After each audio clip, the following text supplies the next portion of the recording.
Si vous êtes dans un couple hétérosexuel et que vous partagez l'addition en faisant 50-50, il y a de grandes chances pour que cela ne participe pas à plus d'égalité.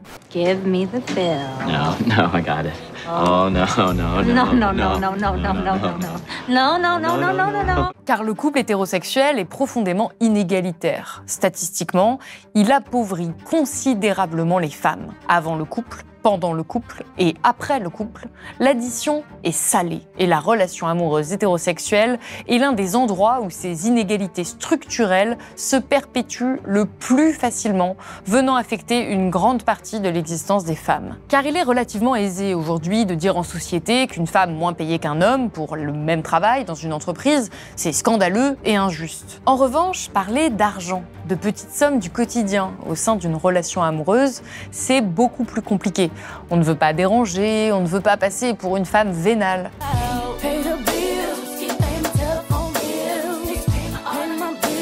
Pour les spécialistes des inégalités domestiques, Lucille Quillet et Tiffany Cooper, c'est même encore un immense tabou. Et les femmes en paient le prix fort. Cela commence par la charge esthétique, en passant par la contraception, la répartition des dépenses, la charge domestique, mentale, parentale, jusqu'aux ajustements de carrière, les pensions de retraite et même la mort d'un conjoint. Partout. Dans tous ces domaines de la vie, les femmes sont encore les grandes perdantes, même dans beaucoup de couples qui se pensent égalitaires. À coups de chiffres et de statistiques, elles montrent dans une bande dessinée comment la répartition des rôles genrés appauvrit les femmes. Leur objectif n'est évidemment pas de dire qu'il ne faut plus se mettre en couple, mais plutôt d'expliquer que quand on aime, on compte pour pouvoir mieux s'aimer. Alors, quel est le prix que paient les femmes dans le couple hétérosexuel en 2024 ? Comment remédier à cette situation et faire du couple hétérosexuel un endroit d'égalité des genres ? Réponse tout de suite dans cette nouvelle émission pour Blast.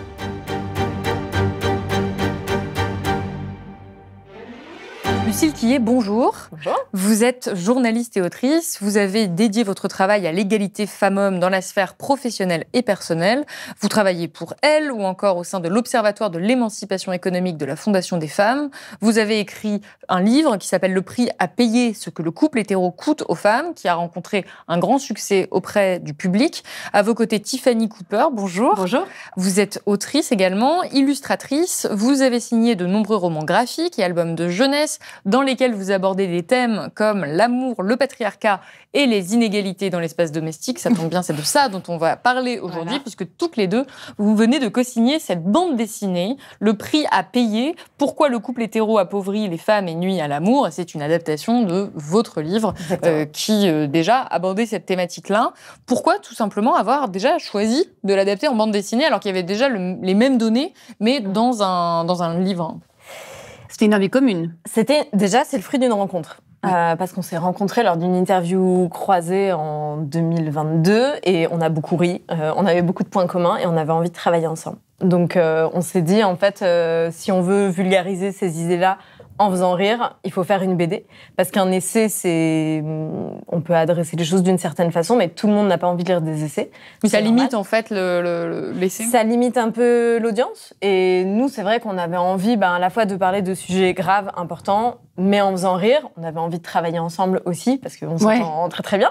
Voilà. Et on voulait démocratiser, en fait, on voulait rendre toutes ces informations plus accessibles, faire durer le livre d'une façon humoristique et créative, quoi. Tout à fait. Et donc au départ, on voulait faire une publication Instagram. Et donc j'ai dit à Lucie, tu peux écrire quelques idées. Et elle m'a pondu un truc de 4 pages. J'étais là. 12 pages. Alors qu'il y avait 10 vignettes et j'étais là, compliqué. Et donc je lui ai dit, viens, on fait un livre. Et donc on a fait une publication Instagram en 3 parties, avant, pendant, après le couple. Publié pour la Saint-Valentin. Voilà, qui a explosé sur Instagram. Et en fait, après, on est allé démarcher des maisons d'édition pour proposer de faire un livre. Mais voilà. Donc, c'était une envie de travailler ensemble et de faire rire. Et de vulgariser les idées. Voilà. Je dois dire que quand j'ai vu arriver votre bande dessinée, je l'ai lu déjà très rapidement, avec grand plaisir. Ça se lit très, très bien. C'est très drôle. C'est très dynamique. C'est assez rapide en réalité, puisqu'il y a des grandes cases, des grandes images. C'est vraiment efficace, on va dire, pour parler de ces thématiques-là.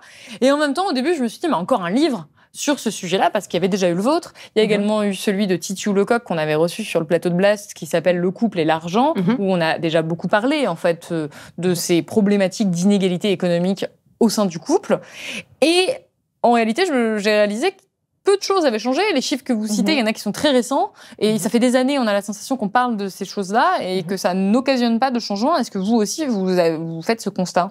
Pour tous les sujets féministes, non ? Il faut être patient. En fait, moi, je trouve que ça dépend sur quelle échelle de temps on se situe. À l'instant présent, c'est toujours hyper frustrant. Les inégalités perdurent. Il n'y a pas grand-chose qui avance. On parle. Moi, je trouve que la bonne nouvelle, c'est quand même que les femmes comprennent que c'est un sujet légitime de parler d'argent au sein du couple. Au travail aussi, mais bon, là, on parle du couple. Donc, petit à petit, quand même, les premières concernées sont en train de comprendre qu'il y a un problème, leurs ressentis sont légitimes. Moi, j'avais reçu énormément de messages après la sortie de l'essai de lectrices qui me disaient ça met des mots et des chiffres sur un ressenti qui était flou et que je n'arrivais pas à poser dans mon couple. Donc déjà, il y a une grosse prise de conscience, donc on avance. Après, si on voit que c'est 1965 pour que les femmes ouvrent un compte en banque et puissent travailler sans l'autorisation de leur mari. C'est pas si longtemps que ça, en fait. C'est hier. En fait, voilà. Donc, en fait, on fait des pas de géants depuis plusieurs décennies. Mais évidemment, à l'échelle d'une vie, c'est toujours très frustrant quand on voit que rien ne change année après année. Enfin, les choses changent, mais vraiment de façon... C'est lent, ça change par endroits. Ça fait bouger des choses. Mais effectivement, faut être patient, quoi. Faut être patiente, ouais. Vous, ce que vous décrivez, c'est qu'il y a encore ce grand tabou, qui est le tabou de l'argent, et que même si on en parle dans quelques publications, qu'il y a des essais qui se sont bien vendus sur le sujet, vous vous rappelez que ça reste encore un impensé, ou en tout cas un sujet dont il est difficile de parler au sein de son couple, au sein surtout de cette relation amoureuse hétérosexuelle. D'ailleurs, je précise, vous parlez vraiment des couples hétérosexuels dans ce livre. C'est vraiment les inégalités entre les femmes et les hommes. Et alors, vous dites, on n'ose pas en parler de cet argent, surtout les femmes. C'est-à-dire que les hommes, eux, abordent relativement plus facilement cette question. Vous écrivez, en incitant les femmes à ne pas parler d'argent, on leur demande de s'oublier pour être dignes d'être aimées. Est-ce que c'est toujours d'actualité, ça, aujourd'hui, en 2024 ? Quand on veut vraiment être... que le couple fonctionne bien, il faut éviter d'aborder ces sujets qui fâchent en tant que femme. Ça pète la bulle. C'est-à-dire qu'au début, tout est amour, romantisme, et tout d'un coup, de dire tu me dois ça pour les vacances, ça casse l'ambiance. Ça casse l'ambiance de ouf. Ça casse l'ambiance. Et puis les hommes aussi, dans ce cas-là. Non, pas les hommes, parce qu'en fait, les hommes... Déjà, je trouve qu'on a un rapport à l'argent, homme-femme, très différent. Oui, vous le décrivez. Les hommes, eux, gagner de l'argent, avoir du pouvoir, avoir de la puissance, et au final, conserver leur autonomie et leur indépendance, c'est des gages de virilité, c'est de la bonne masculinité, quoi, en gros. Donc, vous dites qu'il y a un double standard. Il y a un double standard. Ouais. Pour les femmes, le but d'une vie réussie, c'est d'avoir l'amour des autres, d'avoir des enfants, un mari, une famille, encore aujourd'hui. Donc, forcément, parler d'argent, c'est venir revendiquer son individualité. Et comment est-ce que ça se constate, ça ? Ça se constate... Dans les conversations autour d'argent, notamment. Dans les non-conversations autour d'argent. Oui, c'est ça. On n'en parle pas. Dans le non c'est normal pour un homme de venir protéger son argent, son patrimoine, parce qu'on a aussi des stéréotypes très forts, très genrés, liés à l'argent. Une femme qui s'intéresse à l'argent, ça peut être une femme entretenue, ou une radine, ou c'est tous les stéréotypes dont on parle au début. Une femme intéressée. Une femme intéressée, une femme vénale. C'est mal vu. Une femme qui parle d'argent, ça fait intéresser, quoi. Voilà.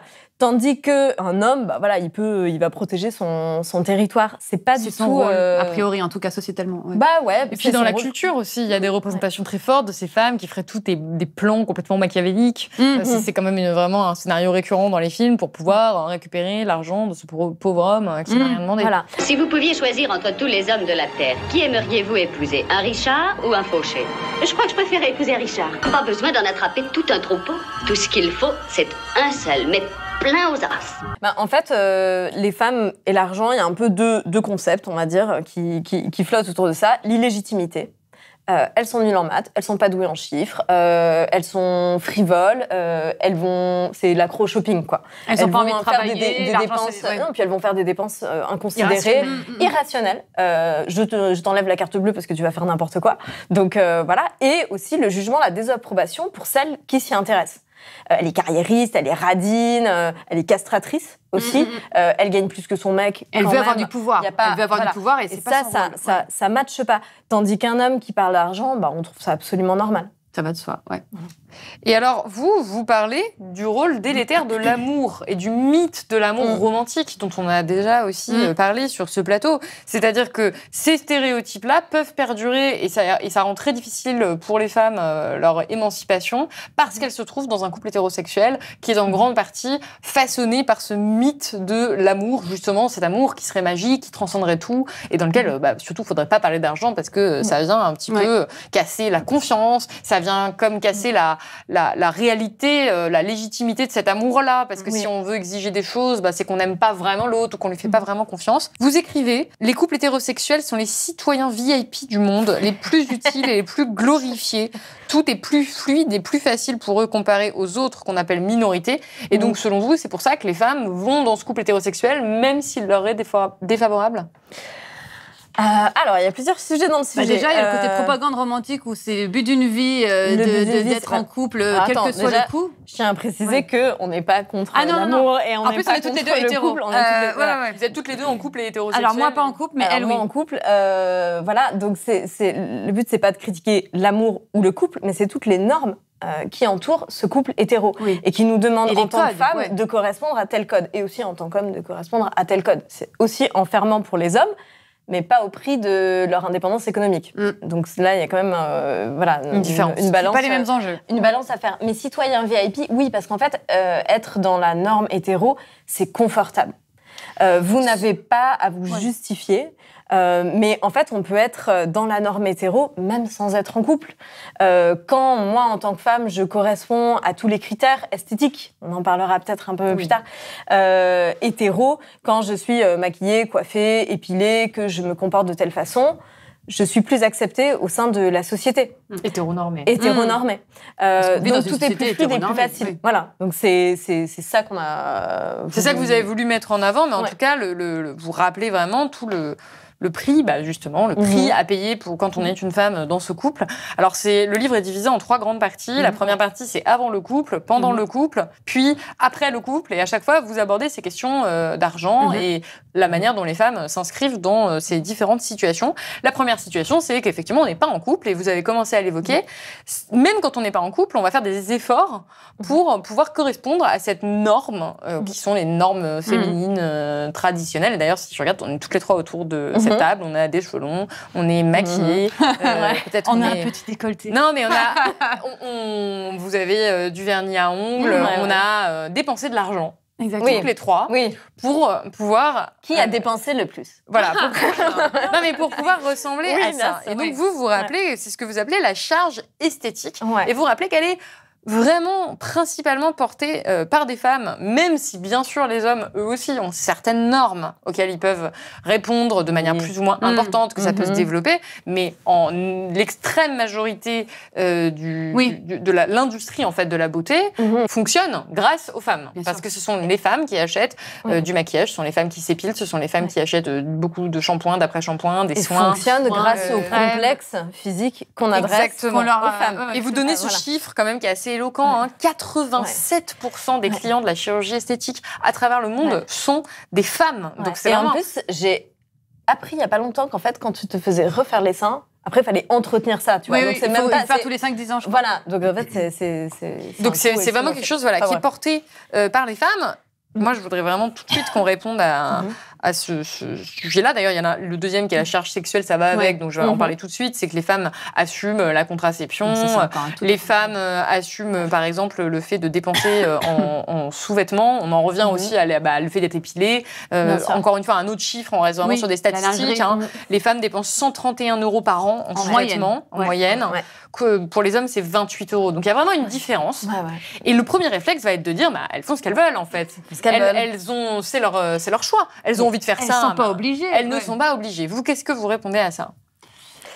Sur le marché de la bonne, comme dirait Virginie Despentes, sur le marché de la bonne meuf, il vaut, si tu veux trouver l'amour, en gros, on va vulgariser à mort, il vaut mieux être bonne que pas bonne, quoi. Enfin, c'est un peu ça. C'est-à-dire que si on ne correspond pas aux normes de beauté, on a moins de chances. On a moins de chances de trouver l'amour. Bien sûr. Non seulement tu as moins de chances de trouver l'amour, mais tu as aussi moins de chances d'être bien intégré dans la société. C'est un peu mon trépas de blanche, quoi. C'est-à-dire quand on parle de la charge esthétique, on nous dit oui, mais personne ne vous force à dépenser des centaines d'euros. Une crème Nivea, ça coûte 2 €. Arrêtez de pleurer.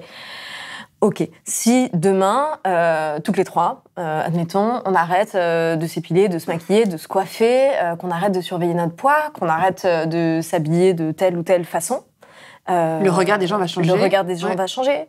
On va passer énormément de temps à se justifier. On va beaucoup entendre qu'on ne prend pas soin de nous. T'as l'air fatiguée. Parce qu'aussi, c'est ça qui est un peu pernicieux, c'est qu'en tant que femme, on a appris que c'était du soin, que c'était des moments de détente, et que c'était du plaisir. Alors qu'en fait, quand même, raboter...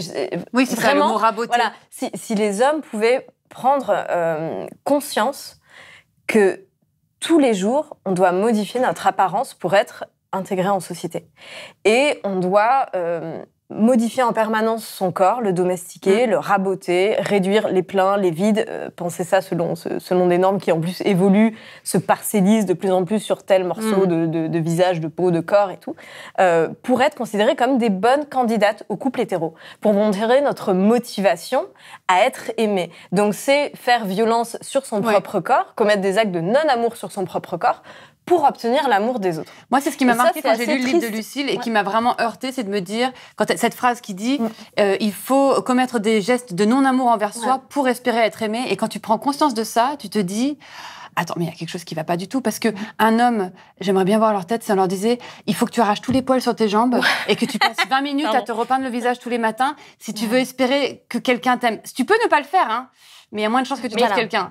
Je me permets d'insister parce que je suis certaine que ça va revenir dans les commentaires. Il y aura forcément des personnes qui vont vous dire mais moi, j'aime ma femme, elle est pas du tout maquillée, elle s'épile pas du tout, j'ai aucun problème avec ça. On parle de normes et de société. Il y aura toujours des contre-exemples de ma femme ne s'épile pas et a zéro maquillage, je l'aime comme elle est. C'est merveilleux, bravo. Tu veux une médaille? Voilà. Bravo, génial, félicitations. Bravo. Après, il y a la société dans laquelle on vit, les images avec lesquelles on grandit, la publicité, la culture, les modèles qu'on a, comment est-ce qu'on grandit en tant que petite fille. Moi, on me dit parfois, du coup, si t'as conscience de tout ça, pourquoi est-ce que tu te maquilles, machin. Moi, j'assume de dire, j'ai 35 ans, c'est foutu pour moi.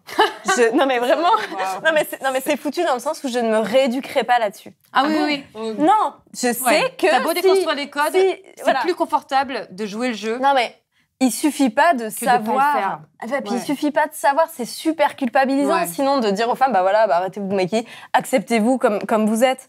Et on a quand même un mouvement de body positivisme, c'est très bien.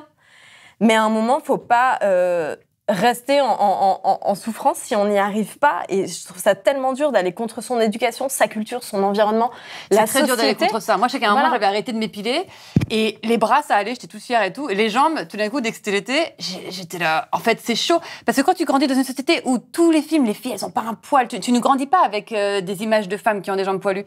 Du coup, sortir de ce cadre-là, c'était hyper inconfortable pour moi. C'était plus confortable de me plier à la norme que d'aller contre ça, alors que c'est quelque chose qui pousse naturellement son... Mais après, il suffit d'aller dans n'importe quelle grande surface, dans n'importe quelle parapharmacie, et tu vois le rayon homme, avec que des produits noirs, marrons, bleu foncé, le mâle, qui sentent le cuir et le vétiver, voilà. Et après, t'as le rayon femme, qui fait 4 fois la taille, 6 fois la taille. Le visage, le corps, la coloration, l'anti-âge. Parce que c'est aussi tout au long... Voilà, t'as chaque petit morceau. Puis après, ça évolue en fonction de l'âge. On nous dit de mettre des crèmes anti-rides dès 25 ans. Et puis après, voilà, le corps change. Après, il y a potentiellement aussi des grossesses où là, grosse pression sur le corps des femmes pour revenir vite, retrouver sa ligne. En tout cas, vous, ce que vous rappelez, c'est que ça a un coût qui est extrêmement important. Et pour terminer sur cette charge esthétique, parce qu'elle est vraiment... En fait, c'est l'essentiel de la charge monétaire qu'on porte, avant, en tout cas, cette question du couple hétérosexuel. Effectivement, si on la respecte pas, ça peut engendrer des commentaires. Moi, je me permets juste de donner mon expérience personnelle à Blast, qui est qu'à chaque fois, quand on fait une émission et que je me suis un peu moins bien maquillée, ou que j'ai oublié de me maquiller, ou que je suis fatiguée, ou que je ne sais pas quoi, il se passe quelque chose sur mon physique, vraiment, on est certain qu'il y a des commentaires, et en grande quantité, pour me le rappeler. C'est exactement la même chose pour ma collègue Paloma Moritz, qui à chaque fois qu'elle a Ça peut être un décolleté, ça peut être un truc au visage, ça peut être, elle peut avoir pris du poids, perdu du poids. Enfin, moi, c'est pareil. On a vraiment des gens pour nous le faire remarquer à chaque fois. On le fait pas aux hommes. Ils disent ça pour vous. Tu vois, ça aussi, c'est quelque chose qu'on entend Ou beaucoup. alors, Ils disent ça attention, pour vous toi. avez l'air fatigué. Prenez... Voilà. Il y a toujours quelque chose pour me rappeler que, ce jour-là, j'ai une sale gueule, quoi. Et tu pourrais être mieux si tu faisais un effort, ça, cette phrase aussi. Ouais. C'est un peu comme si tu avais ta mère en permanence dans ton oreille. En tout cas, c'est des hommes. si vous vous rappelez, vous donnez des chiffres, ça coûte très cher, ça nous coûte beaucoup plus cher qu'aux hommes. Oui. Et pourtant, on le rappelle quand même, on est moins bien payé. on est moins bien Et ça, payé. c'est justement la transition vers la partie quand on est en couple. Il y a une inégalité structurelle entre les hommes et les femmes dans la société de manière générale, mais qui est particulièrement frappante dans le couple hétérosexuel. C'est que les hommes gagnent en moyenne 24% de plus que les femmes. Dans 75% des couples, monsieur gagne plus que madame. Et au sein des couples, l'écart de revenus est de 42% entre énorme. hommes et femmes. C'est des vraies statistiques. Donc les gens qui disent oui, mais moi, en fait, c'est pas toi. On parle d'un truc sociétal et de statistiques de l'INSEE, quoi. Ouais. Merci l'INSEE. Et alors, pourquoi les femmes gagnent-elles autant à ce point moins que les hommes? Parce que justement, on se dédie plus. Enfin, on nous apprend aussi aux femmes qu'on doit plus être dans le care et dans le soin de l'espace domestique, des autres, des gens, etc. Et donc, c'est le travail des hommes qui est valorisé, pas le travail des femmes. Et donc, on s'oublie. Il y a il y a à la fois le salaire, où on va gagner moins. Déjà parce qu'il y a des discriminations on est moins valorisé. propres. Les métiers majoritairement féminins sont sous-valorisés. Après, il y a aussi des ajustements de temps de travail au profit de la famille. Beaucoup, donc ça, c'est du sacrifice. Oui, le fameux « je me mets en temps travail. partiel après un enfant ». Voilà. Il faut quand même savoir qu'un parent sur 5 est forcé de garder lui-même son enfant parce qu'il n'y a pas de place en crèche. Ce parent, c'est une femme. Oui, c'est jamais un homme. Voilà. Le congé parental. Très peu de il est très pris, peu, ou genre le 2%. congé parental, 98% de femmes. Rémunéré 400 € par mois. Le manque de places en crèche, pour répondre aux besoins immédiats, il faudrait créer 200 000 places en crèche. Si on voulait, par principe, proposer une place en crèche pour chaque nouveau-né, 600 000. Donc en fait, les femmes qui s'arrêtent de travailler parce que c'est celles qui gagnent le moins au sein du couple. Donc, je veux dire, moi, je ne jette pas la pierre aux hommes là-dessus. Quand on a une famille, on fait un calcul très pragmatique. Celui qui a le plus gros salaire, celui qui a le plus gros salaire reste au travail. Celle qui a le plus petit, du coup, prend le congé parental. Donc, ça fait. À la fin, en tout cas, les femmes gagnent toujours moins. Et ça se perpétue, Et ça se perpétue. J'aimerais qu'on revienne sur une autre charge qu'elles ont dans le couple, qui est quand même une charge très importante, qui est la charge contraceptive. Oh là là, qui, contrairement aux idées reçues, n'est pas du tout gratuite. Oui, non, pas du tout. Et là, vous donnez des chiffres qui sont quand même assez... vraiment assez effarant. Si on compte les dépassements d'honoraires et les frais non remboursés sur 35 ans de contraception, il reste à notre charge en tant que femme, pour les pilules, 4 900 €, pour le patch, 6 230 €, pour l'anneau contraceptif, 7 350 €, pour le stérilet, 630 €, pour les pilules remboursées, 1 330 €, pour l'implant, 945 €. Évidemment, on ne parle pas des préservatifs, des tests de grossesse, des pilules. Oui, parce que moi, je le vois déjà le commentaire en bas. Oui, ils ont qu'à prendre des capotes. Voilà. Non, mais c'est toujours. Mais c'est qui achète les. En plus. Mais c'est qui les achète? C'est souvent les femmes. Mais c'est souvent les femmes, donc ça ne marche pas. En tout cas, c'est vraiment une charge qui est très importante, qui n'est pas partagée. Mais la contraception, c'est un délire parce que quand même, les hommes sont fertiles d'environ de l'âge de quoi, 13-14 ans jusqu'à la fin de leur vie. Ils sont tous les jours et ils peuvent rendre enceintes des centaines de femmes dans la journée. Enfin, techniquement, les femmes sont fertiles 4-5 jours par mois pendant 35 ans. Et pourtant, c'est nous qui assumons seuls la charge contraceptive. Ça, c'est un... Que ce soit encore le cas aujourd'hui, ça me dépasse totalement. C'est une charge...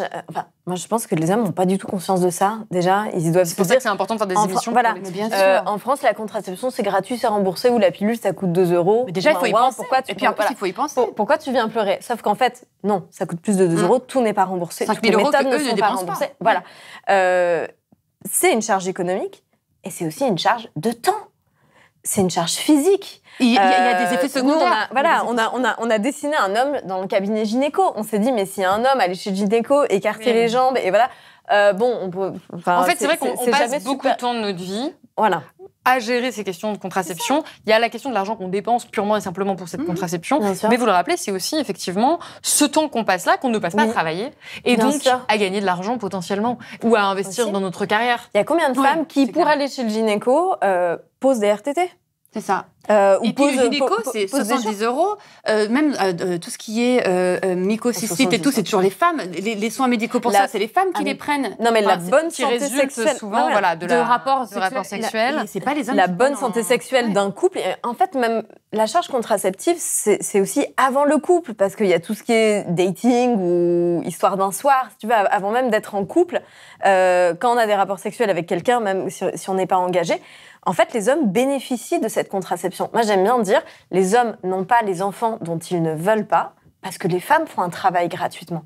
Donc, elles ont la charge de temps, je prends ma pilule à telle heure, tous les jours, si je l'oublie, faut que je prenne mes rendez-vous, faut parfois que je rogne mon temps de travail pour organiser tout ça, faut que je paye. Et en plus, parfois, j'ai des dommages collatéraux suite à la contraception. Ça serait en fait la moindre des choses que les hommes payent 50% du prix de la contraception, mais en vrai, ils devraient... Et des rendez-vous de gynéco aussi, 70 €. Souvent, il y a des dépassements d'honoraires, des rendez-vous de gynéco. Et on rajoutera, parce qu'effectivement, on n'a pas les chiffres là-dessus, mais les tests de grossesse. Je pense que toutes les femmes qui nous regardent, à un moment dans leur vie, pour l'extrême majorité d'entre elles, on a peur, on achète un test de grossesse, et ça nous arrive plusieurs fois dans notre vie. La pilule du lendemain, jamais un mec payé, bon, pardon de mon expérience personnelle, mais non, mais il paye même pas ça, alors que ça les bénéficie. C'est une erreur commune. Mais attends, souvent, ils savent même pas que ça existe, pardon. Ouais, c'est ça.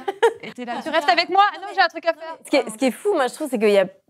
Enfin, moi, je sais pas si j'étais un homme, je me protégerais 3 fois. On dit en rigolant, on mettrait 3 capotes. On mettrait 3 capotes, quoi, parce que les répercussions sont réelles. C'est-à-dire que, oui, alors ça, c'est l'autre sujet, c'est que nous, on peut décider de quel enfant on veut. Enfin, si on veut un enfant ou pas. Alors, en France, en tout cas, on a le droit de... Voilà. Mais un homme, si une femme dit, moi, je veux le garder, un homme n'a pas le choix. Donc, je veux dire, les répercussions sont quand même hyper réelles. C'est-à-dire que tu peux avoir un être humain qui vient de toi sans l'avoir décidé. Enfin, donc ça les concerne, quoi. Vraiment. Mais tu vois, et quand même beaucoup d'hommes qui ne se soucient même pas, même tu vois, dans des rapports d'un soir, de demander... jusqu'à ce que ça leur arrive. Est-ce que tu prends une contraception ou pas? Non, ils demandent jamais. En tout cas, tout ça, ça coûte de l'argent. Ouais. Vraiment, et c'est ça, parce que votre livre, il rappelle tout ce qu'on a. On pourrait rajouter aussi, bien sûr, tout ce qui est lié aux règles. C'est-à-dire qu'on assume une inégalité biologique. De fait, ça, c'est biologique. De fait, qui est que nous, on paye tout ça. Oui, mais tout ça fait qu'en fait, à la fin, on a beaucoup plus. C'est de l'argent qu'on n'a pas. C'est de l'argent qu'on n'a pas.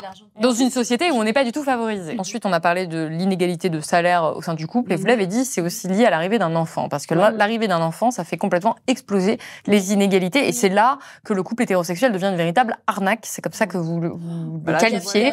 Arnaque. Non, mais tous les mecs qui sont là. Non, mais on va pas... Montrez-nous dans les commentaires que, justement, vous n'êtes pas comme ça, parce que c'est littéralement ce que c'est. En termes de statistiques, là encore, on revient aux statistiques nationales. La plupart des statistiques que vous citez, ce sont des statistiques de l'INSEE ou de l'Observatoire des inégalités, qui nous montrent notamment qu'il y a 2 postes d'inégalité. Un, le fait que les femmes s'arrêtent beaucoup plus de travailler et donc qu'elles ne continuent pas à gagner leur vie, qu'elles ne continuent pas à faire carrière. Et surtout, et ça c'est vraiment le poste d'inégalité, c'est la gestion de la charge domestique. Ouais. Ah oui. Et là, on est vraiment sur des chiffres qui sont vraiment assez étonnants. Enfin, pas étonnants, mais vraiment choquants, je trouve. Choquant. Ouais, surtout quand tu as les vrais chiffres. Et là, vous avez on va le mettre à l'écran, je pense. Ce dessin, il est très parlant. Ça nous montre les hommes. Ce dessin. Non, mais quand ils sont célibataires, font en moyenne 11 heures de tâches ménagères par semaine. Quand ils sont en couple, ça baisse. C'est-à-dire qu'ils travaillent moins. Mais pourquoi donc? 9 heures. Ils font 9 heures, 2 heures de moins. Quand ils ont un enfant, on rajoute seulement 1 heure. Donc, ils sont toujours moins à faire des tâches ménagères quand ils ont un enfant que quand ils sont célibataires. Exactement. Ce qui est quand même... Faites des enfants si vous voulez moins bosser. Ce sont quand même des chiffres. Encore une fois, des chiffres officiels qui sont quand même assez, assez éloquents. Et alors là, on a la comparaison avec la femme. La femme, elle, quand elle est célibataire, elle fait 16 heures de Oui, parce qu'on nous apprend aussi en tant que femme à plus investir l'espace domestique. Parce qu'on est plus formatés. Voilà. On nous apprend à être plus propre. Propre ou maniaque, selon les points de vue. Voilà, mais c'est dit féminin. Ça, c'est en tout cas une construction sociale. Exactement. C'est le gène de l'éponge, Tiffany. C'est pas dans nos gènes. C'est bien sûr, c'est une construction sociale. C'est une construction sociale. On fait 16 heures.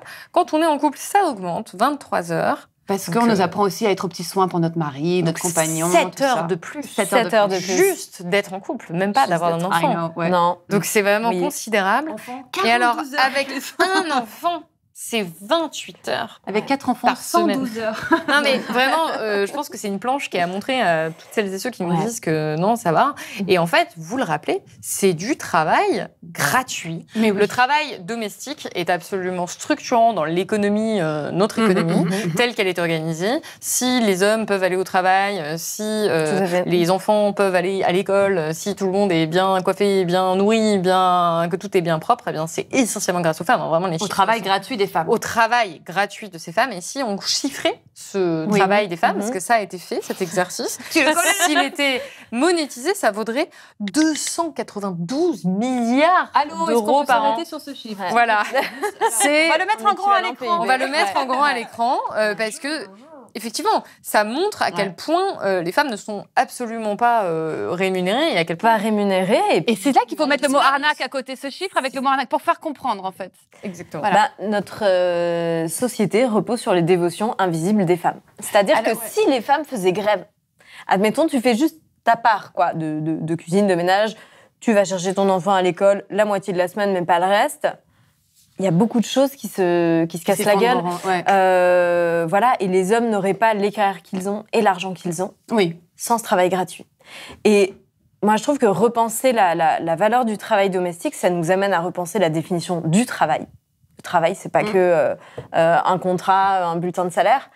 C'est toute activité qui crée de la valeur ou une opportunité pour quelqu'un d'autre que soi. Donc, le travail domestique. Donc, voilà, le travail domestique. Si j'arrête, il y a plein de choses qui ne fonctionnent pas. Sauf que ça, on n'en a pas du tout conscience. C'est-à-dire qu'on reste encore dans le stéréotype où monsieur se tue à la tâche au travail, il ramène la majorité de l'argent à la maison. Madame, elle s'occupe des enfants, elle travaille un peu à temps partiel, elle est un peu entretenue, elle a un peu de la chance, quoi. Donc voilà. C'est pas du vrai travail. Faut pas trop la ramener sur l'argent. En fait, le défaut quand on parle de couple et d'argent, c'est qu'on parle de l'argent qui existe et donc qu'on dépense. Oui. Donc là, forcément, les femmes se disent, moi, je gagne moins, je mets moins à disposition du foyer, donc j'ai pas trop intérêt à la ramener. Quand on parle de l'argent qu'on ne touchera jamais, parce qu'on fait du travail domestique, parce qu'on ajuste sa carrière à l'arrivée d'un enfant, 40% des femmes qui modifient leur activité à l'arrivée d'un enfant. Alors qu'en fait, les hommes, eux, augmentent leur temps de travail. Voilà. Parfois, c'est du calcul pragmatique de faut plus d'argent parce que tu gagnes pas ton salaire, tu es en congé parental. Encore une fois, il ne s'agit pas de jeter la pierre aux hommes, mais juste de réfléchir comment est-ce qu'on fait ces choix.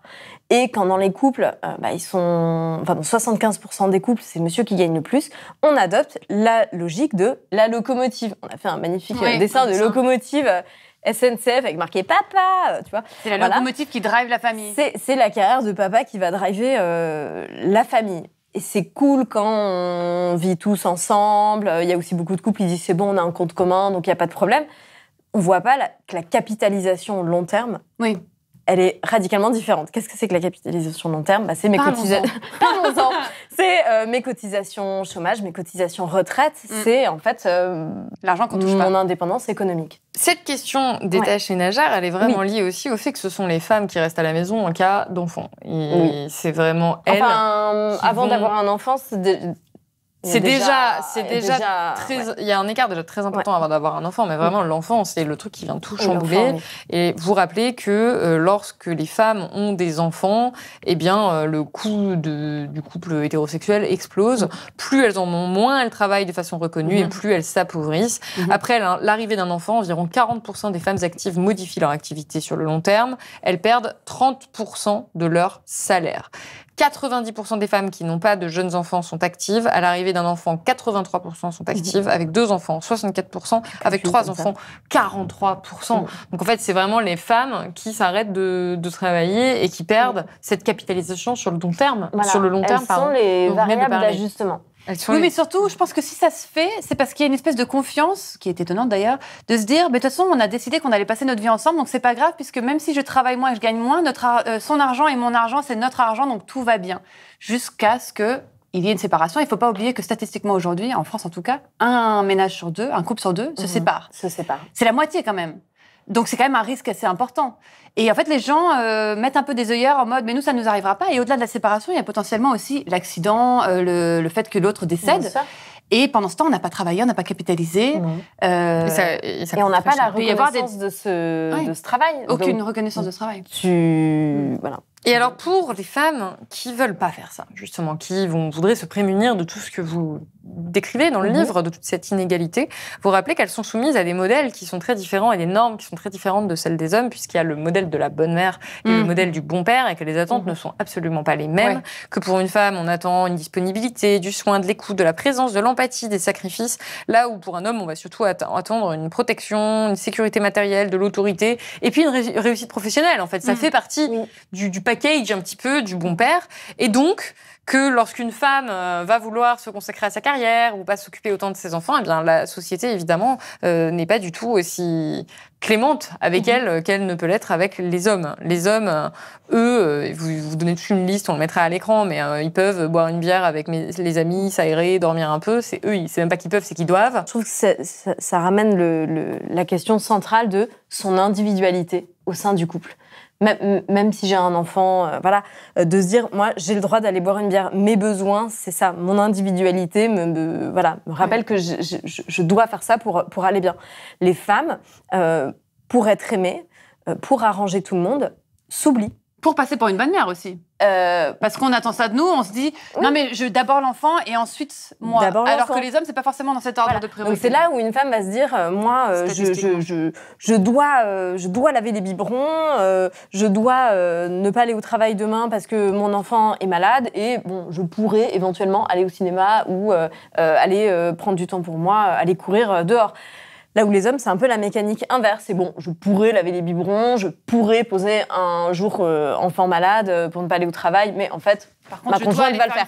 Par contre, là, je dois aller faire du sport, voilà. Donc, on ne valorise pas de la même façon sa propre individualité. Et moi, je trouve que c'est vraiment le point central dans toutes ces inégalités, c'est l'oubli de soi. Et, enfin, moi, j'aime bien dire, le premier prix à payer, c'est pas tant économique, c'est l'oubli de soi. Vraiment. On nous demande, en tant que femme, de passer après tout le monde, quoi. De passer après. Ouais. De passer après, et au nom de l'amour, de montrer patte blanche et de sacrifier son indépendance économique, de s'oublier complètement, de faire n'attend pas du tout des hommes, confiance à l'autre. On attend des choses très différentes des hommes et des femmes. Alors que les hommes... Moi, je tiens à préciser que dans ce livre, parce que les gens qui nous écoutent doivent se dire, mais du coup, c'est quoi le bilan ? Ça veut dire qu'il ne faut pas être en couple, c'est accablant, etc. Non, pas du tout. Notre objectif, c'est justement de pointer du doigt, et c'est quand même que le couple en l'état, le couple hétéro en l'état, ça ne va pas pour plein de raisons. Et c'est comment... en avoir conscience pour trouver des solutions pour que, au contraire, on arrive à mieux s'aimer, qu'on soit enfin plus respectueux les uns envers les autres. Exactement. Vraiment, le but, c'est pas d'accabler qui que ce soit. C'est juste de pointer du doigt et de dire, vous voyez comment, en l'état, les espèces de mythes romantiques, c'est pas complètement vrai, qu'en fait, il y a une réalité qui est pas très jolie, qui est un peu sale. Comment on fait pour mieux s'aimer ? C'est vraiment ça. Et ça crée une très grande souffrance. Faut quand même le rappeler. C'est-à-dire le nombre de femmes aussi qui font des dépressions postpartum. C'est aussi causé par ça et par cette solitude. Et c'est souvent les femmes qui partent. C'est rarement... Par ces responsabilités. Et ça crée beaucoup d'incompréhension aussi au sein des couples où il y a beaucoup d'hommes qui ont sincèrement l'impression de faire la moitié des choses. Non, oui, mais qui le pensent vraiment. Donc, du coup, quand ils sont face à leur conjointe qui leur dit « Bah non, regarde, je fais tout ça », ils comprennent pas. C'est pour ça que ces discussions sont si importantes sur la charge mentale. On va revenir à un peu du très concret, à de l'administratif. Vous appelez ça la minute phobie administrative. Il y avait une petite araignée qui pendouille. On a mis une typo qui fait peur, tu vois, genre chair de poule. C'est vraiment fondamental de comprendre ça. Ça s'appelle la conjugalisation des aides. Et ça...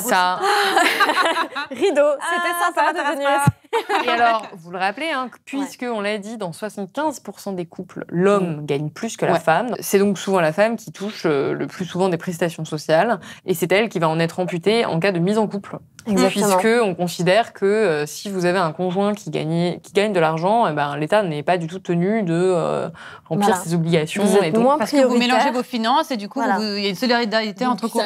Par exemple, très concrètement, ça peut être le RSA, les APL, et à la fin, ça rend les femmes moins indépendantes, en fait. Et avec moins aussi de capacité de partir rapidement, d'être et pire que moins indépendantes, plus dépendantes de leur conjoint. Et ça, c'est un problème. Ouais. En fait, il y a un vrai paradoxe. Et là, c'est aussi toute la question politique.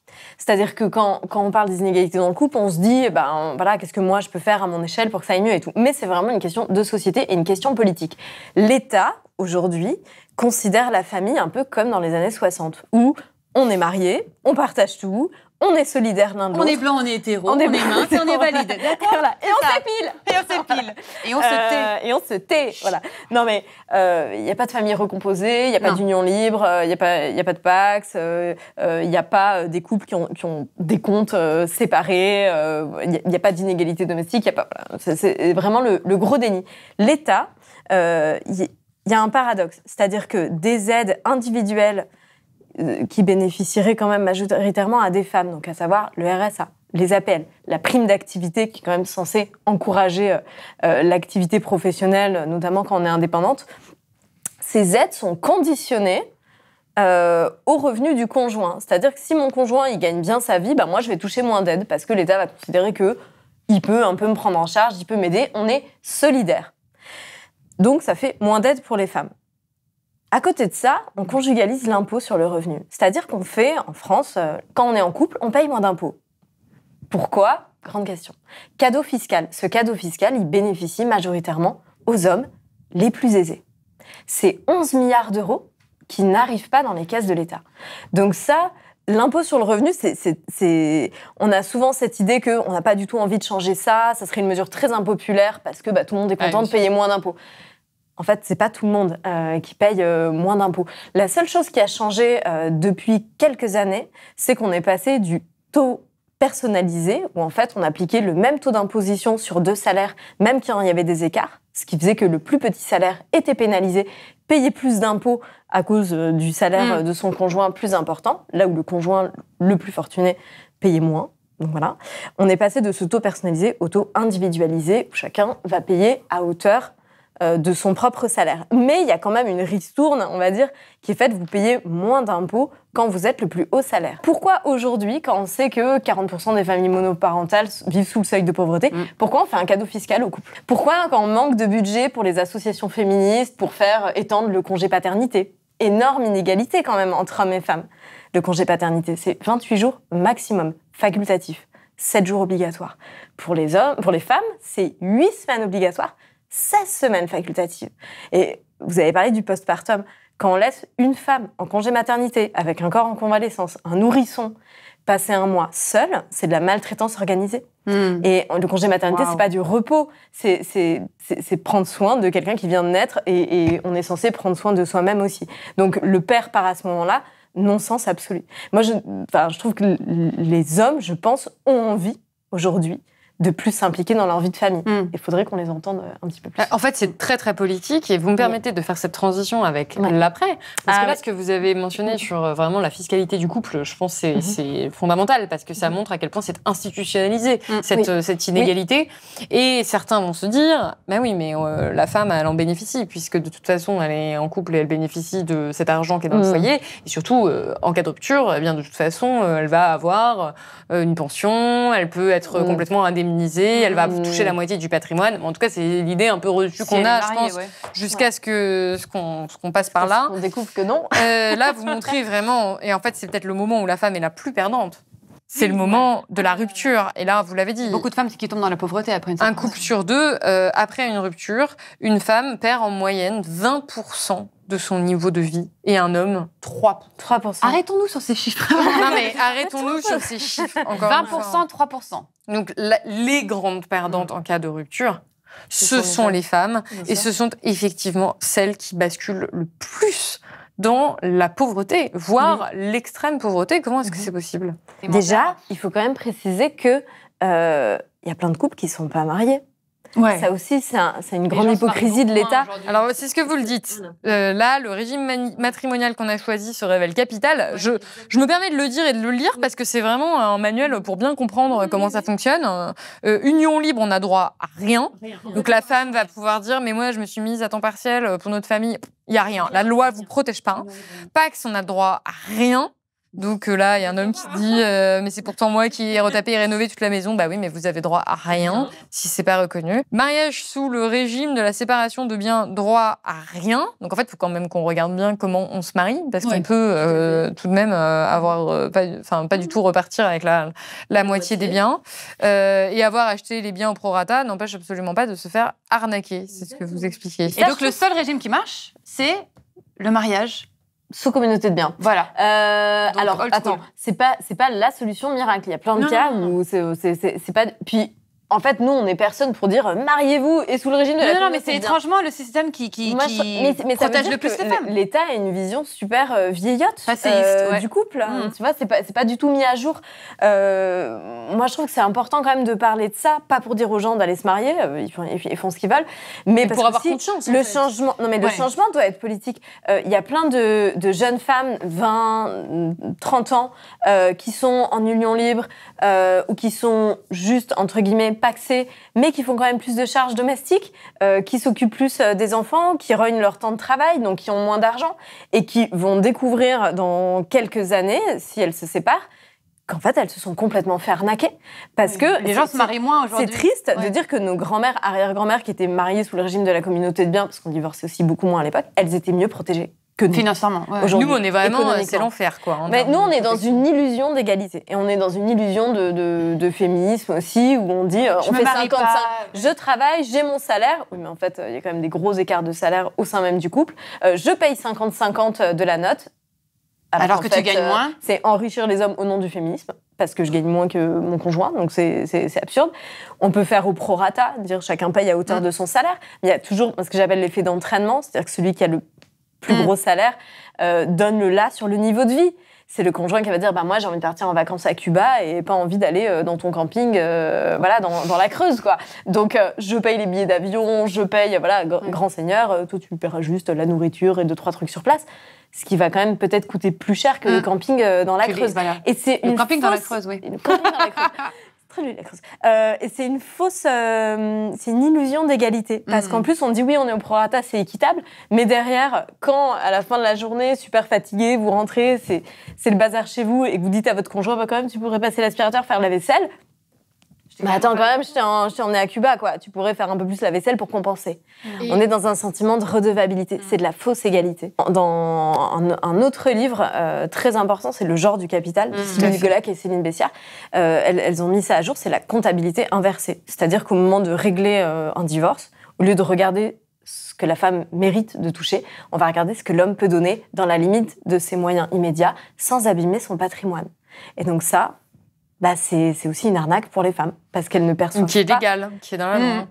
ou qui est réglé dans des cabinets d'avocats, en fait. Donc aussi, il y a tout le poids des pression propres sociale. biais et des stéréotypes qu'ont des avocats, des notaires dans le règlement des divorces, où on va dire, quand même, madame, vous, voilà, vous avez payé les courses, mais lui, il a payé la voiture. Et puis il a vous n'avez pas remboursé travaillé pendant l'appartement. 15 ans, Et donc puis, machin, alors voilà. qu'elle s'est Vous occupée des étiez enfants un qui peu lui ont permis de lui entretenu, travailler. Enfin, voilà. Donc il y a une... les apports des femmes sont sous-estimés aussi par les professionnels. Donc c'est vraiment aussi, encore une fois, une question de société. Et alors, s'ajoute à tout ça, pour terminer, après on donne des solutions. Après on donne des solutions, mais s'ajoute à tout ça. Mais non, mais je pense que c'est vraiment fondamental d'avoir ces chiffres en tête, parce que c'est monstrueux, en fait. Les femmes ont le plus souvent la garde des enfants, ce n'est Ça, pas j'étais choisi. surprise de ce chiffre. Moi, je croyais que, parce que moi, par exemple, je suis séparée et on est en garde partagée tout à fait équitable. Donc moi, je me disais, bêtement, plein de gens font comme nous. Et en fait, c'est que 21% des couples qui se séparent qui font une garde partagée égalitaire.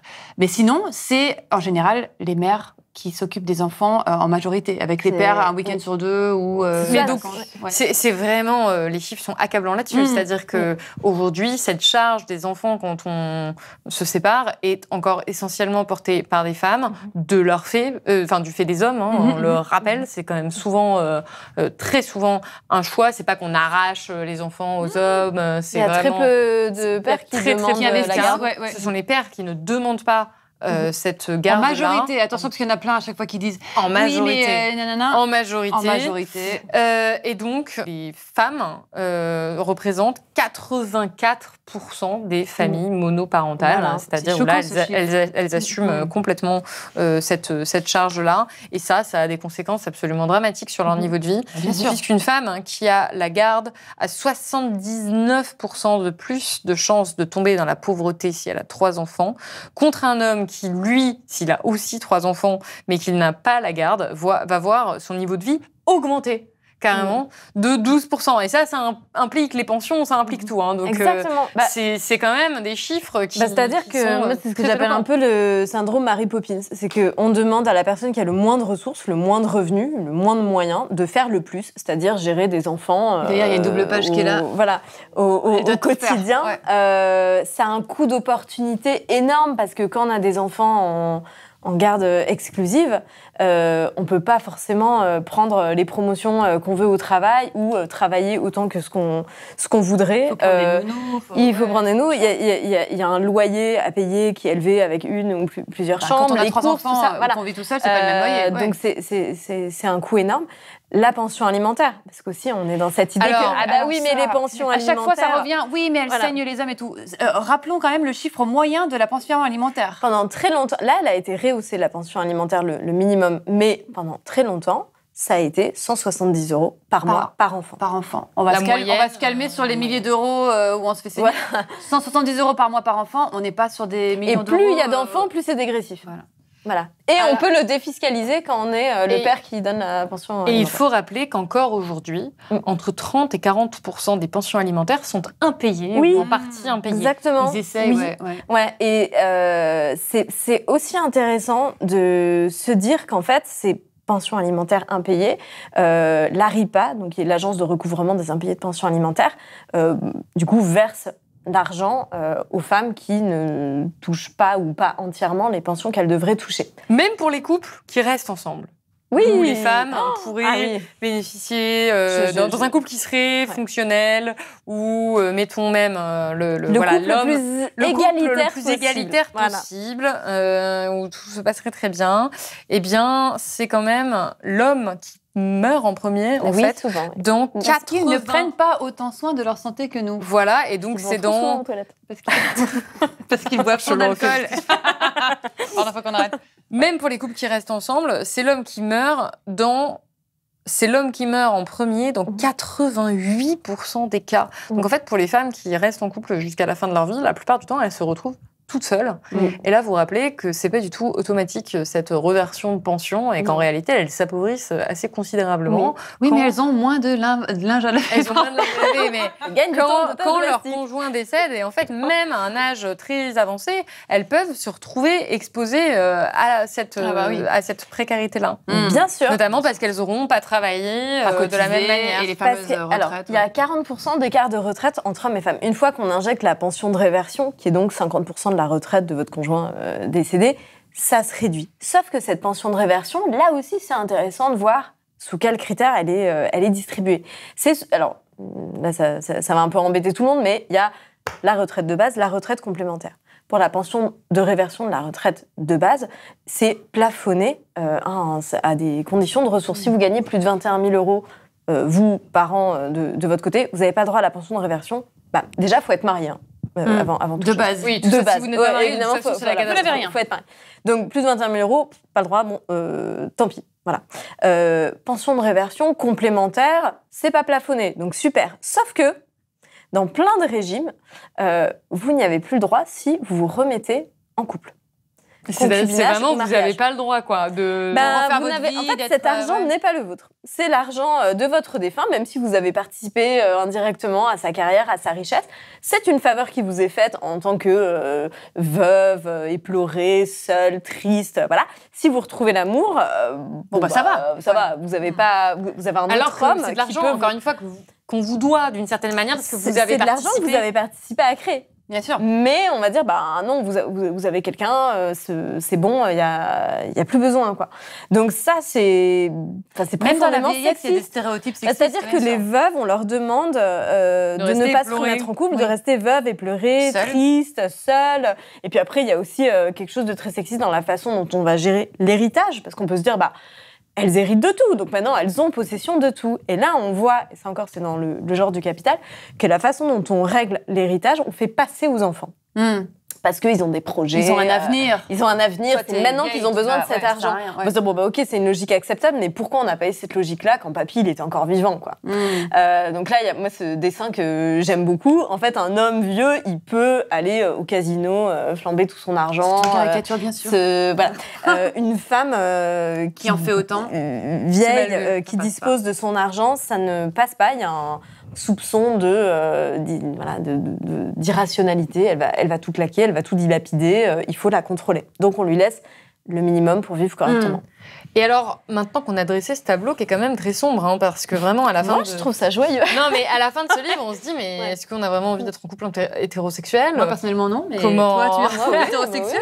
Oui, mais Quelles sont les solutions Ah. pour faire face à ça? Et j'insiste, dans la société actuelle, c'est-à-dire qu'il y a beaucoup de femmes et d'hommes qui n'ont pas envie d'être dans une société inégalitaire, Bien qui ont sûr. vraiment envie Personne n'a envie de ça. de oui. bien faire. Enfin, pas les femmes, en tout cas. Bah, oui, Mais les qu'est-ce hommes non qu'est-ce qu'on plus, peut faire à son échelle pour contrer ça, sachant que, vous l'avez bien mentionné plusieurs fois, 50-50, c'est pas égal. Faire 50-50 Non. dans ce contexte, c'est pas faire quelque chose qui Non. est égalitaire.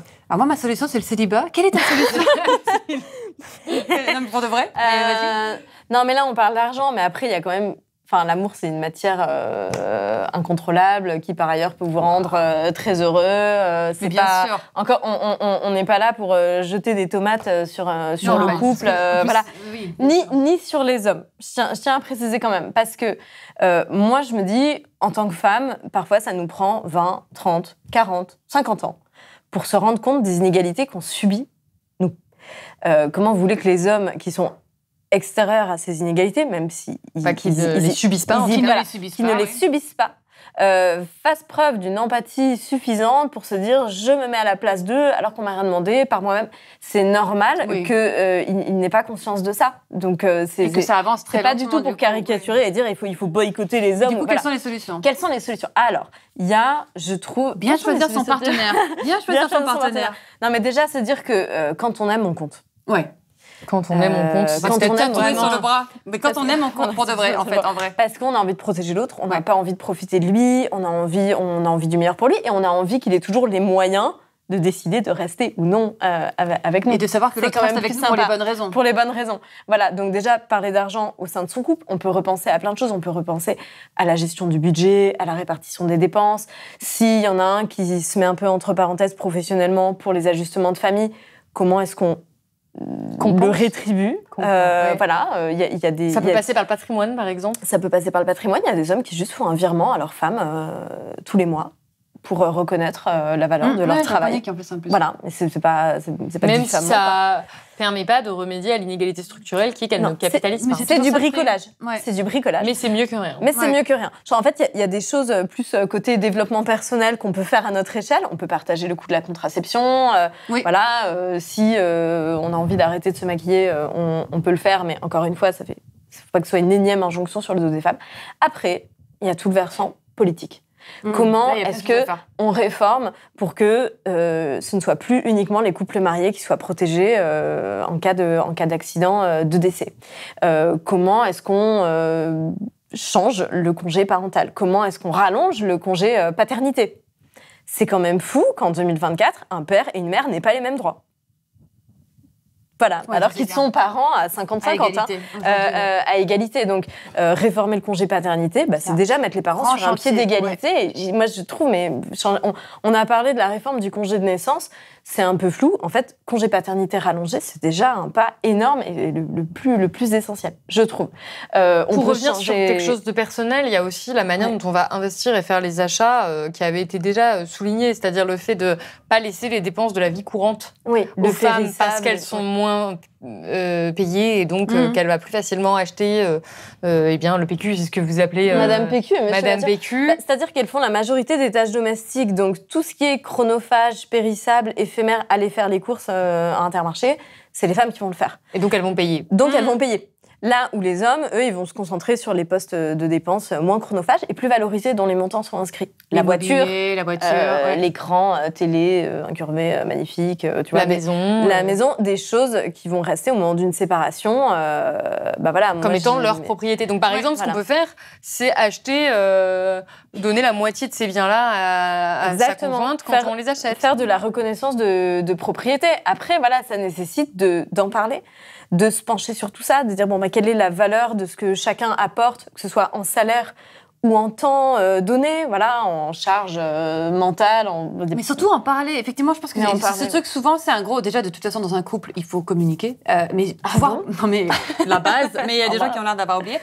Poser les choses à plat et dire, OK, voilà comment moi je me sens. Voilà, ce dont j'ai envie, c'est qu'on s'aime et qu'on se respecte. Comment on fait ça? OK, moi, je dépense ça. Moi, j'en suis là. Moi, dans ma carrière, j'ai envie de ça.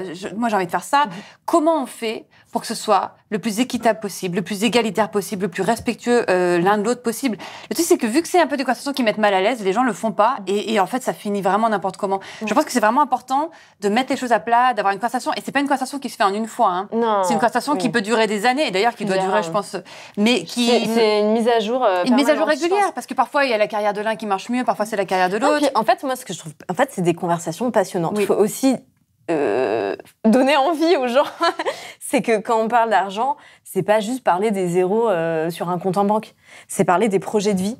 Si j'ai envie de faire une reconversion, si j'ai envie d'investir dans l'immobilier, qu'est-ce qu'on prévoit pour nos enfants. Mais voilà, encore une fois, c'est pas un problème de parler de son individualité, de ses besoins. Moi, je trouve ça intéressant aussi quand on aborde le budget, de se dire, en fait, au lieu de penser aux revenus disponibles qu'on peut dépenser, penser à l'envers, se dire, en fait, toi, combien tu veux épargner? Parce qu'aussi, on a des bagages familiaux différents, chacun par rapport à l'argent. Il y a des gens qui ont beaucoup besoin d'épargner, ils ont besoin de se sentir en sécurité, notamment quand il y a eu des divorces très compliqués, des faillites familiales, voilà. On a besoin de plus de sécurité. Il y a des gens qui ont un patrimoine familial qui leur sera cédé, donc ils ont moins besoin d'épargner, voilà. Il n'y a pas une solution, mais chacun a des besoins différents selon sa propre situation, son propre ressenti. Et de toute façon, il faut en parler, effectivement. Il ne faut pas avoir peur d'en parler. Et au contraire, je pense que plus on libère la parole sur ces sujets-là, plus on aborde tous les sujets. Et de façon régulière, pas juste une fois, histoire d'arracher un sparadrap. Mais est-ce que quand on est une femme, sachant que c'est une société qui est structurellement inégalitaire, vous l'avez dit, et quand on est un homme, on a le choix, en fait, entre des femmes qui continuent à accomplir toutes ces tâches, qui continuent à subir cette inégalité, parfois sans rien dire, tout simplement parce qu'elles n'en ont pas conscience, et des femmes qui vont demander qui ont une exigence dont ils ne profitent pas, en fait. Eux, ils y perdent dans cette histoire. Donc, est-ce que quand on est une femme, c'est pas juste accepter de pas être aimé potentiellement, parce que c'est le début du livre, c'est de dire on fait tout ça parce qu'on a tellement peur de pas émerger, en fait, sur le marché. Non, mais entre guillemets, oui, le marché n'est évidemment pas le bon terme, mais dans ce monde-là, est-ce que c'est pas de se dire, moi, je préfère, dans tous les cas, avoir cette indépendance financière, et donc je préfère l'égalité à l'amour, parce qu'on peut techniquement le perdre avec ça. Je préfère prendre le risque de ne pas être aimé. Exactement. Tout à fait. Et là, on va en venir à un truc encore plus philosophique. Mais moi, je pense qu'à la base, il faut savoir s'aimer soi et pas l'extérioriser, cette demande d'amour. Mais à partir du moment où on sait s'aimer soi, on n'a pas besoin d'être en couple, forcément, quoi. On peut trouver l'amour partout. C'est d'ailleurs le nom d'un de mes livres. Mais bon, ça, on part sur une autre émission. Non, mais en tout cas, de se dire, on choisit pas de tomber amoureux, je trouve. Tellement de... Oui, mais...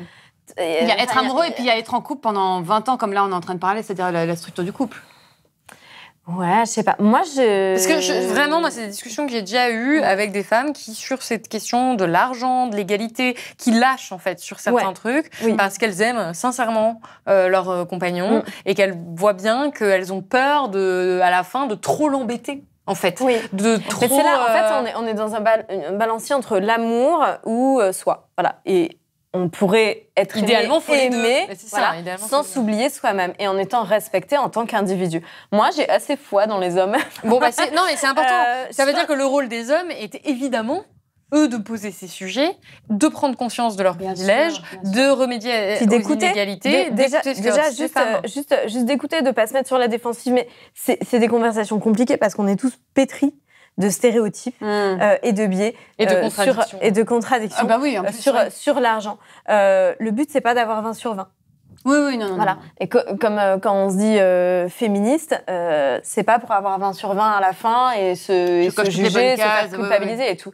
Moi, je trouve que le féminisme, c'est une boussole. C'est pas une injonction. Donc ça aide à avoir des conversations, ça aide à se faire respecter, à poser ses limites, à se sentir légitime d'aborder tel ou tel sujet.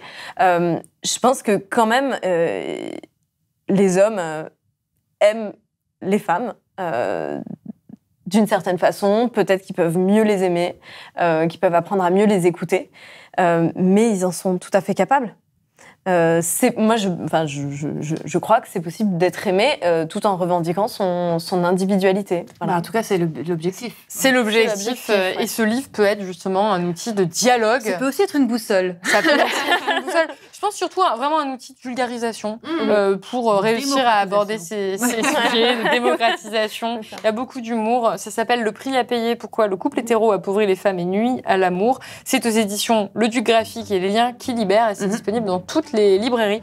Merci beaucoup Lucille Quillier et Tiffany Cooper d'avoir été avec nous. Merci beaucoup.